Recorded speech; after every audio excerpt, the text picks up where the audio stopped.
তো finally Poco X3 mobile ইন্ডিয়াতে launch হতে চলেছে 22 সেপ্টেম্বর, যেটা কিনা আপনি ফ্লিপকার্টে দেখতে পেয়ে যাবেন। তো এই পোকো X3 মোবাইল কিছুদিন আগে গ্লোবালি লঞ্চ হয়েছিল। তো এই গ্লোবালের নাম ছিল পোকো X3 NFC। তো এই গ্লোবালে পোকো X3 NFC যা ছিল দেখতে পেয়েছিলেন এই মোবাইলে, কিন্তু ইন্ডিয়াতে তা দেখতে পাবেন না এই মোবাইলে। তো কী চেঞ্জেস হতে চলেছে এই মোবাইলটিতে আজকের ভিডিওতে কথা হলো, এবং তার সঙ্গে কথা হলো এর দাম এবং এর ফুল স্পেসিফিকেশনের সম্বন্ধে। তো অবশ্যই ভিডিওটা লাস্ট পর্যন্ত দেখতে থাকুন। আর চ্যানেলে প্রথম হয়ে তাহলে সাবস্ক্রাইব করার পর বেল আইকনে প্রেস করে দিন, আর পারলে একটা লাইক করে দিন। তো চলুন আজকের ভিডিওটা শুরু করা যাক। তো সবার প্রথমে আপডেট হলো NFC। তো এখানে আপনারা গ্লোবালি দেখতে পেয়েছিলেন পোকো X3 NFC যে মোবাইলটির নাম ছিল, কিন্তু ইন্ডিয়াতে এরূপ নাম থাকছে না, এখানে থাকছে শুধু পোকো X3, কারণ এখানে কোনো NFC থাকছে না এই মোবাইলটিতে ইন্ডিয়াতে।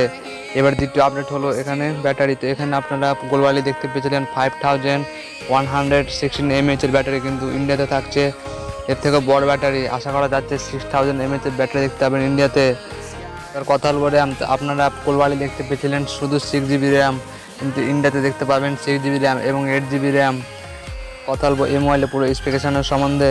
এখানে আপনারা দেখতে পাবেন পাঞ্চল ডট ডিসপ্লে, এখানে থাকছে 6.67 ইঞ্চি IPS LCD ফুল HD প্লাস ডিসপ্লে। এখানে আপনারা গরিলা গ্লাসের 5 প্রোটেকশন পেয়ে যাবেন, এবং এখানে 120 হার্টসের রিফ্রেশ দেখতে পাবেন, এবং 214 হার্টসের টাচ স্প্লিং রেট দেখতে পেয়ে যাবেন। এবং এখানে থাকছে ডায়নামিক চেঞ্জ, যখন আপনি 60 হার্টসের গেম প্লে করবেন তখন এটি 60 হার্টসে কনভার্ট হয়ে যাবে, এবং যখন আপনি এটি 120 হার্টসের গেম প্লে করবেন তখন এটি 120 হার্টসে কনভার্ট হয়ে যাবে। এবং যখন আপনি এটি স্ক্রলিং করবেন, যেমন ফেসবুক ইউজ করবেন, তখন ডিসপ্লে সার্ভ করবেন তখন এটি 120 হার্টসে কনভার্ট হয়ে যাবে। এবার কথা হলো পারফরমেন্স। এখানে আপনারা দেখতে পাবেন স্ন্যাপড্রাগন 730G প্রসেসর, যে এটাই পৃথিবীর প্রথম ফোন হতে চলেছে যেখানে কিনা 730G প্রসেসর থাকছে। এখানে দেখতে পাবেন Adreno 680 GPU, এটি গেম খেলার জন্য একটি উপযুক্ত ফোন হতে চলেছে। থাকছে এখানে কুলিং টেকনোলজি 1.0, যখন আপনি গেম প্লে করবেন তখন আপনার যেন মোবাইল হিট না হয়ে যায়, এই জন্য কুলিং টেকনোলজির জন্য আপনার মোবাইলটি ঠান্ডা হয়ে যাবে। এরপর আপনি সারাদিন গেম খেলতে পারবেন এবং আপনার মোবাইলে কোনো প্রবলেম হবে না। এবার কথা বলবো ক্যামেরাতে। এখানে আপনারা দেখতে পেয়ে যাবেন quad camera setup. Main camera থাকছে 64 MP ক্যামেরা, এটা কিনা সনি IMX682 সেন্সর, এবং আলট্রাওয়াইড ক্যামেরা থাকছে 13 MP এবং 2 MP ডেপথ ক্যামেরা এবং 2 MP মাইক্রো ক্যামেরা। এখানে দেখতে পাচ্ছেন কিছু ক্যামেরা স্যাম্পল। এবার আপনারা 4K 30 fps পর্যন্ত ভিডিও রেকর্ডিং করতে পারবেন। কথা বলবো সেলফি ক্যামেরা। এখানে আপনারা পেয়ে যাবেন 20 মেগাপিক্সেলের সেলফি ক্যামেরা। এখানে আপনার ক্যামেরার সমস্ত ফিচার দেখতে পেয়ে যাবেন। এখানে আপনারা 1080p পর্যন্ত ভিডিও রেকর্ডিং করতে পারবেন।